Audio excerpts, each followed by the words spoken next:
तो गाइस आज मैं एक्सप्लेन करने वाला हूँ 2009 में आई horror thriller movie Drag Me to Hell को। तो चलिए बिना किसी देरी के स्टार्ट करते हैं इस मूवी की कहानी। मूवी की शुरुआत होती है कैलिफोर्निया पैसाडेना से, जहां हम एक कपल्स को देखते हैं जो कि अपने बेटे को लेकर सैन सुंडेना नाम की एक लेडी के पास जाते हैं। उनके बेटे को कुछ ही दिनों से काफी डिमोनिक चीजें दिखाई दे रही थी, जिस वजह से वो काफी परेशान होते हैं। उस लेडी के पूछने पर वो बताते हैं कि उनके बेटे ने कुछ ही दिन पहले एक चांदी का नेकलेस चुराया था, जिसके बाद ही ये सारी चीजें शुरू होना चालू हो गई थी।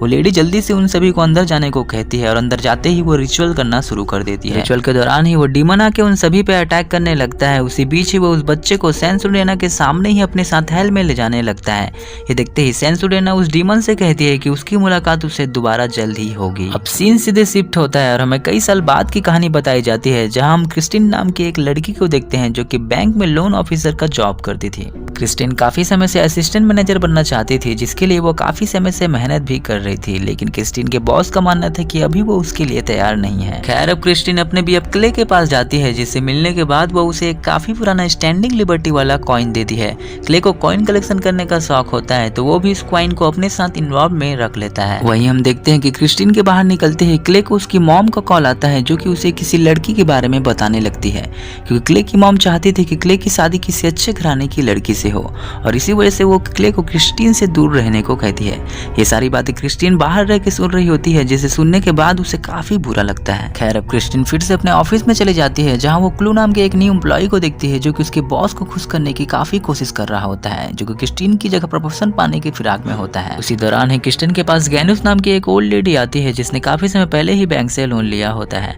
वो क्रिस्टिन से रिक्वेस्ट करती है कि वो उसके लोन पेमेंट की डेट को थोड़े दिन आगे और बढ़ाए, लेकिन काफी समय पहले से ही उसने पैसे नहीं चुकाए थे, जिस वजह से बैंक उसके घर पे कब्जा करना चाहता था। उसे 2 बार बैंक एक्सटेंशन दे चुका होता है, वो तीसरी बार एक्सटेंशन लेने के लिए आई होती है। उस लेडी की बातें सुनते ही क्रिस्टिन उसकी हेल्प करने की कोशिश करती है और अपने बॉस के पास जाके उस लेडी के बारे में बताने लगती है, लेकिन उसका बॉस उसकी हेल्प करने से मना करने लगता है, क्योंकि वो लेडी पहले भी ऐसा कर चुकी होती है। वो क्रिस्टिन को खुद ही उसे हैंडल करने को कहता है और प्रमोशन ना पाने के डर से क्रिस्टिन उस लेडी की हेल्प करने से मना कर देती है। ये सुनते ही वो लेडी काफी रोने लगती है और क्रिस्टिन से काफी ज्यादा रिक्वेस्ट भी करती है, लेकिन क्रिस्टिन उसकी हेल्प करने से मना कर देती है। कि तभी वहाँ सारे स्टाफ मेंबर्स और गार्ड वाले भी आ जाते हैं, जिनके सामने ही वो लेडी क्रिस्टिन पे ही अटैक करने लगती है। ये देखते हुए गार्ड्स वाले उस लेडी को बाहर की ओर निकाल देते हैं। कुछ ही समय बाद क्रिस्टिन का बॉस आके उसे कुछ फाइल्स कंप्लीट करने को देता है, जिसे लेने के बाद क्रिस्टिन बाहर की ओर जाने लगती है। वहीं बाहर में ही उसे उसी ओल्ड लेडी की गाड़ी दिखाई देती है, जिसे देखने के बाद क्रिस्टिन को काफी अजीब लगने लगता है और वो डरते हुए अपने गाड़ी में जाके बैठ जाती है,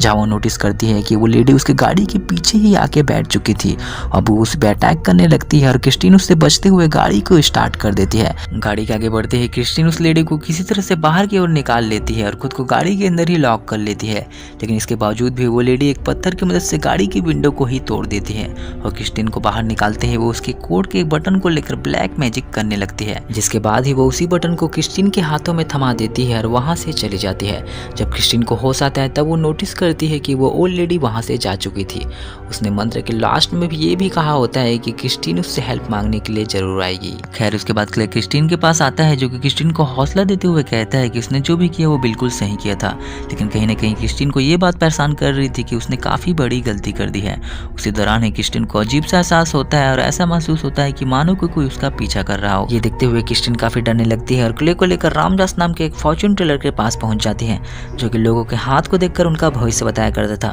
क्रिस्टिन के कहने पर रामदास भी उसका हाथ दिखने की कोशिश करता है, जिस दौरान ही उसे क्रिस्टिन के अंदर एक खतरनाक डीमन दिखाई देता है, जिस देखने के बाद उसके होश उड़ जाते हैं और वो भी काफी डर जाता है। अब वो उनकी हेल्प करने से मना करने लगता है कि तभी क्रिस्टिन उससे उसके बारे में पूछने लगती है, तो रामदास उसे बताता है कि किसी ने उसे खतरनाक श्राप दे दिया है, जिस वजह से लामिया नाम का डीमन उसके पीछे अब पड़ चुका है। इन बातों को सुनते ही क्रिस्टिन को और भी ज्यादा डर लगने लगता है, लेकिन क्ले को इन बातों पे यकीन नहीं हो रहा था। वो क्रिस्टिन से कहता है कि इन सब बातों पे वो ज्यादा ध्यान ना दे। वही हम देखते हैं कि उसी रात जब क्रिस्टिन अपने घर में अकेली होती है, तो उसके साथ पैरानॉर्मल एक्टिविटीज होना स्टार्ट हो जाता है और वो डीमन आके क्रिस्टिन पे ही अटैक कर देता है। देखते ही क्रिस्टिन क्ले को ही वहां बुला लेती है, जिसे लगता है कि ये सब गैनुस का ही काम था, लेकिन क्रिस्टिन का कहना था कि ये सब डीमन ने ही किया था। खैर उसी रात जब क्रिस्टिन सोने को जाती है तो उसके सपने में आके गैनुस उसे हंट करने लगती है। वहीं जब वो अगले दिन ऑफिस में जाती है तो वहाँ भी उसे वही ओल्ड लेडी दिखाई देती है और उसके नाक से भी काफ़ी सारा खून निकलने लगता है, जिसे देखने के बाद उसके स्टाफ वाले भी काफ़ी हैरान होने लगते हैं। ऐसा होते हुए देख क्रिस्टिन वहाँ से बाहर की ओर चली जाती है और उसी दौरान हम देखते हैं कि स्टू क्रिस्टिन की फाइल को ही चुरा लेता है। उधर क्रिस्टिन उसी ओल्ड लेडी के घर पहुंच जाती है जहां वो उससे माफ़ी मांगने के लिए आई हुई थी। पर जैसे ही वो उसके घर के अंदर जाती है तब उसे पता चलता है कि वो ओल्ड लेडी तो मर चुकी होती है। ये देख के उसके होश उड़ जाते हैं। तभी क्रिस्टीन रामदास के पास फिर से हेल्प मांगने के लिए जाती है जहाँ रामदास उसे बताता है कि जो डीमन उसके पीछे पड़ा है वो काफ़ी ज़्यादा खतरनाक है, जो कि अपनी विक्टिम को मारने से पहले उसे 3 दिनों तक डराता और तड़पाता है और लास्ट के दिनों में उसकी आत्मा को अपने साथ हेल के अंदर ले जाता है। वो क्रिस्टीन को ये भी बताता है कि जितने दिनों तक विक्टिम के पास वो श्रापित चीजें रहेगी उतने ही वो डीमन और उसे परेशान करेगा। उस डीमन से बचने के लिए रामदास उसे किसी एनिमल की सेक्रीफाइस देने को कहता है, लेकिन क्रिस्टीन उसे कहती है कि वो किसी जानवर की बलि नहीं दे सकती। पर जैसे ही वो अपने घर में जाती है तो वो डीमन आके उस पर फिर से अटैक करने लगता है, जिससे डरते हुए क्रिस्टीन ना चाहते हुए भी अपनी बिल्ली को सेक्रीफाइस कर देती है। पर उसी दौरान क्ले भी वहाँ आ जाता है जो कि क्रिस्टीन को अपनी मॉम और डैड से मिलाने के लिए ले जाता है। जहाँ पहुँचते ही क्रिस्टीन को लगता है कि अब सब कुछ पहले की तरह नॉर्मल हो चुका है, लेकिन कुछ टाइम बीतने के बाद ही क्ले की फैमिली के साथ डिनर करने के दौरान फिर से उसके साथ अजीब सी चीजें होने लगती है और वो डीमन आके उसे फिर से परेशान करने लगता है, जिससे क्रिस्टीन को भी काफी गुस्सा आता है और वो जोर जोर से चिल्लाने लगती है। क्रिस्टीन के ऐसा करते देख क्ले के मॉम डैड भी काफी हैरान हो जाते हैं और क्रिस्टीन के इस बिहेवियर को देखते क्ले को कहते हैं कि ये लड़की उसके लिए ठीक नहीं है, वो उसे जाने दे। और इसके बाद ही क्रिस्टीन रामदास के पास जाके उस पर ही गुस्सा करने लगती है क्योंकि रामदास के ही कहने पर उसने अपनी बिल्ली का सेक्रीफाइस किया था। और तभी रामदास उसे समझाता है कि उनका सामना एक खतरनाक डीमन से हुआ है जो कि इतनी आसानी से उसका पीछा नहीं छोड़ सकता। तभी वो उसे एक लेडी के बारे में बताता है जो कि क्रिस्टीन की हेल्प करने के लिए तैयार होती है, लेकिन उसके बदले उसे $10,000 देने होंगे क्योंकि वो काम काफ़ी ज़्यादा रिस्की होता है। जिसके बाद ही क्रिस्टीन अपने बॉस के पास पैसे मांगने के लिए जाती है तो उसका बॉस उसे पैसे देने से ही मना कर देता है क्योंकि उसके बॉस की नज़र में स्टू उससे अच्छा काम कर रहा था, यानी कि क्रिस्टीन को पैसे के साथ प्रमोशन मिलना भी मुश्किल होता है।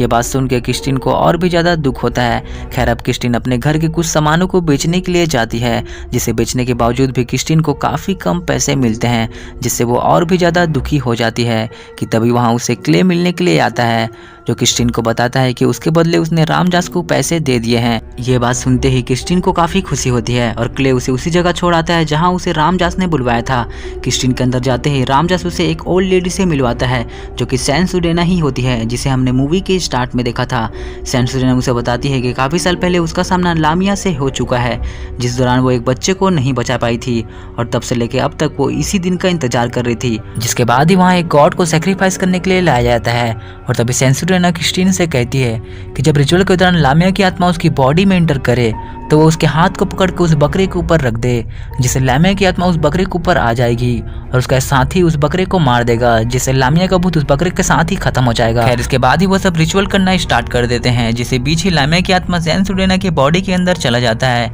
ये देखते हुए क्रिस्टीन उसके हाथ को बकरे के ऊपर रख देती है, जिससे बकरे के अंदर लामिया चला जाता है और चेला उसे मारने की कोशिश करता है कि तभी बकरा उसे ही काट लेता है, जिससे लामिया उसके बॉडी के अंदर ही चला जाता है। अब वो सभी पे अटैक करने लगता है, जिसे देखते हुए सैन सुडेना अपनी शक्तियों की मदद से उसके बॉडी से लामिया को बाहर निकाल देती है, लेकिन इसी दौरान उनकी भी मौत हो जाती है। जिसके बाद ही क्रिस्टीन को लगता है कि लामिया हमेशा के लिए जा चुका है, पर रामदास उसे बताता है कि रिचुअल पूरा ही नहीं हुआ था, जिस वजह से लामिया दोबारा जरूर आएगा और इससे बचने के लिए उसे अपने बटन को किसी और को देना पड़ेगा और तभी जाके लामिया उस बटन वाले को क्रिस्टीन की जगह नर्क में ले जाएगा और यही एक बचने का तरीका है। ये बातें सुनते ही क्रिस्टीन उस बटन को लेकर क्ले के साथ वहां से निकल जाती है कि तभी रास्ते में ही उनके गाड़ी के सामने एक ओल्ड मैन आ जाता है, जिससे गाड़ी के बैलेंस बिगड़ने से क्रिस्टीन अपने बटन वाले इन्वॉल्व को गिरा देती है, जिससे वो बाकी इन्वॉल्व के साथ मिल जाता है, लेकिन क्रिस्टीन समय रहते हुए उसे उठा लेती है। इसके बाद ही क्रिस्टीन एक कैफे के अंदर चली जाती है जहां उसे काफ़ी सारे लोग दिखाई देते हैं, लेकिन क्रिस्टीन किसी को भी वो बटन नहीं दे पाती। जिसके बाद ही वो स्टू को फ़ोन करके वहाँ बुला लेती है और स्टू को वो बटन देने का सोचती है, लेकिन स्टू को भी वो बटन नहीं दे पाती। जिसके बाद ही वो फिर से रामदास के पास पहुंच जाती है तो रामदास उसे बताता है कि उस बटन को वो किसी मरे हुए आदमी को दे दे, जिससे श्राप उस मरे हुए आदमी के ऊपर चला जाएगा। ये सुनते ही क्रिस्टीन ये डिसाइड करती है कि वो गैनुस को ही वो बटन देगी। इसके बाद ही वो उसके कब्र के पास पहुंच जाती है और गैनुस की बॉडी को निकालते ही वो उसके बॉडी के पास ही वो इन्वॉल्व को छोड़ देती है। इसके बाद ही क्रिस्टीन अगले ही दिन क्ले से मिलने के लिए रेलवे स्टेशन के पास जाती है, जहाँ क्ले उसे बताता है कि उसका इन्वॉल्व वाला बटन उसके ही पास रह गया है। ये सुनते ही क्रिस्टीन के होश उड़ जाते हैं, क्रिस्टीन ने गलती से ही क्ले का कॉइन वाला इन्वॉल्व गैनुस के कब्र में छोड़ दिया था, जिस बात से वो काफी ज्यादा डर जाती है और डरते हुए नीचे रेलवे ट्रैक पर ही गिर जाती है और सामने से ट्रेन भी आने लगता है, जिस वजह से क्ले भी उसकी हेल्प नहीं कर पाता। और तभी हम देखते हैं कि जमीन के नीचे से काफी सारे शैतानी हाथ उसे अंदर की ओर खींचने लगते हैं और क्ले के सामने ही उसे हेल के अंदर ले जाते हैं और यहीं ये मूवी खत्म हो जाती है।